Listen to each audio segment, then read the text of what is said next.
السلام عليكم ورحمة الله وبركاته. مرحبا بكم أيها الطلاب الكرام. اليوم سنأخذ الدرس الثامن الجزء الثاني.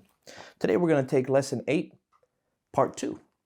If you open up to page 42, we discussed al-badal and we started to get into what was called the dharf.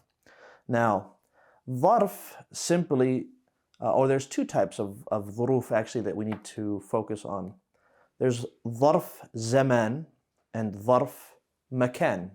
And basically, it's a word that comes in the mansub state, meaning it ends with a fatha, and it tells you where an action took place or when an action took place. So essentially, it's an adverb. So it's called dharf, and there's ones that are dharf zaman, telling you telling you when the action took place. And then there's dharf makan, telling you where the action took place. And it will end with a fatha, and that's what they call maf'ulun fihi. Now, I'm going to go ahead and write that down so we can get a better understanding of that, inshallah ta'ala. So, we said, let me use a different pen here.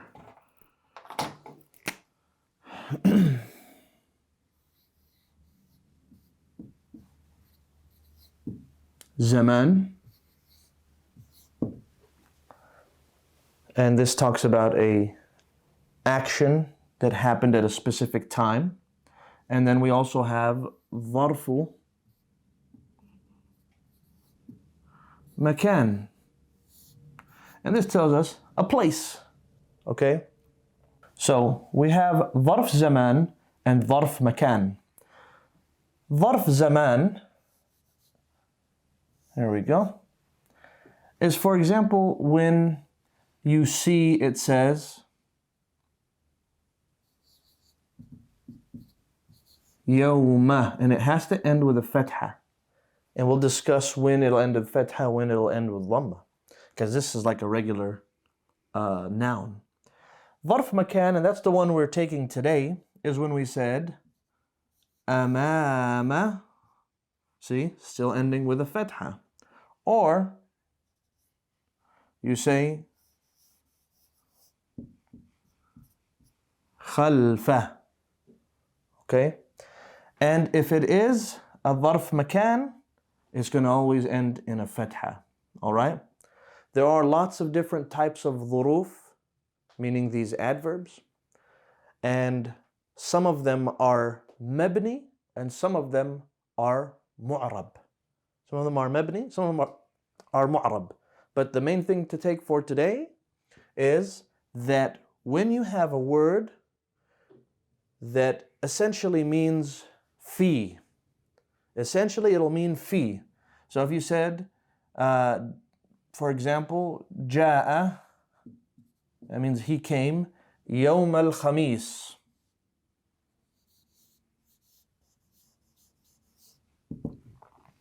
Essentially this, then they call it maf'ulun fihi. It means the action took place in this day. So it means he came, basically, Thursday. He came in Thursday. He came on Thursday. So if you get a word that essentially means fi, that tells you the action took place at this time, or the action took place at this place, meaning if it means fi, it's a dharf. All right? So now the ones we're taking for today is amama, which means in front of, or khalfa means behind. Now, starting from where we left off. Baytu tajiri amama al-masjidi. The tajir's house, the merchant's house, is in front of the masjid. You see where it says amama? That is the dharf. It's telling us where this action took place. It says in front of. The word that comes after the dharf is going to be categorized as a mudafun ilayhi. Mudafun ilayhi means it's majroor. It ends with a kasra or kasratain. The merchant's house is in front of the masjid. وبيت الطبيب خلف المدرسة. And the tabib's house, the doctor's house, is behind the school. Same thing. Look and identify where's the ظرف. It ends in fatha. And the word after it is مضاف إليه. Next he's asking a question. لمن هذه السيارة ولمن تلك? We've taken men and we've taken li or la. Adding li or la to the word means for, and men is who. So when you put those together, for and who, you say, for who is this car? It's hard to say. It just basically means when you put li and men together, you can say, whose car, right? Or whose is this car? And whose is that car? Okay? هذه السيارة للطبيب وتلك للتاجر. This car is the doctor's and that car is the merchant's. هذه السيارة من اليابان وتلك من أمريكا. This car is from Japan and that one is from America. And there's always the great debate about which cars are better, American cars or Japanese cars. And then people start throwing Toyota and Ford. Who cares? أجب عن الأسئلة الآتية. Answer the following questions. من هذا الرجل ومن ذلك الرجل? And remember what I told you guys before, don't get in the habit of memorizing sentences. Get in the habit of constructing sentences. So imagine you see somebody in the masjid and you want to talk to your friend and say, من هذا الرجل? If he's far away, من ذلك الرجل? So you just get in the habit of explaining or talking rather than, memorizing these sentences. السؤال الثاني ما اسم التاجر? ما اسم التاجر? What's the name of the merchant? ما اسم الطبيب? What's the name of the doctor? من أين سيارة الطبيب? Where is the, or he says, from where is the doctor's car? من أين سيارة التاجر?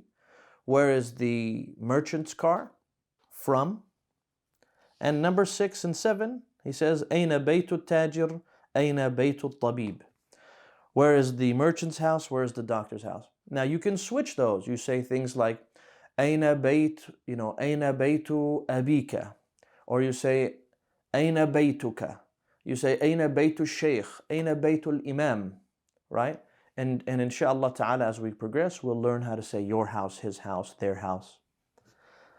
اقرأ واكتب. In this next part, it's more, again, reading and practicing writing. Now, I think we've taken all these words, so I'm just going to go through them for the sake of pronunciation for you guys, and that way you can follow along and you should know all the words. هذا الولد خالد وذلك الولد محمد. It's clear. We don't even need to translate anymore. We've gotten that far in. هذا الرجل مدرس وذلك الرجل مهندس. Next, السؤال الثالث, number 3. هذا الكتاب جديد وذلك الكتاب قديم. Number 4. السؤال الرابع. هذه السيارة لعلي. That one might be a little tricky. وتلك لخالد. It says this car is Ali's and that car is Khalid's. Now the lam in there we said means for, so you can't say this car is for Khalid, meaning belonging to Khalid. And you would also say the same thing if you were going to gift him that car and say هذه السيارة لعلي. This is for Ali. So it's said the same way. Number 5. هذا الباب مفتوح وذلك الباب مغلق. This door is open and that door is closed. مغلق. And this is probably a good place to stop here inshallah ta'ala. نعم نكتفي بهذا القدر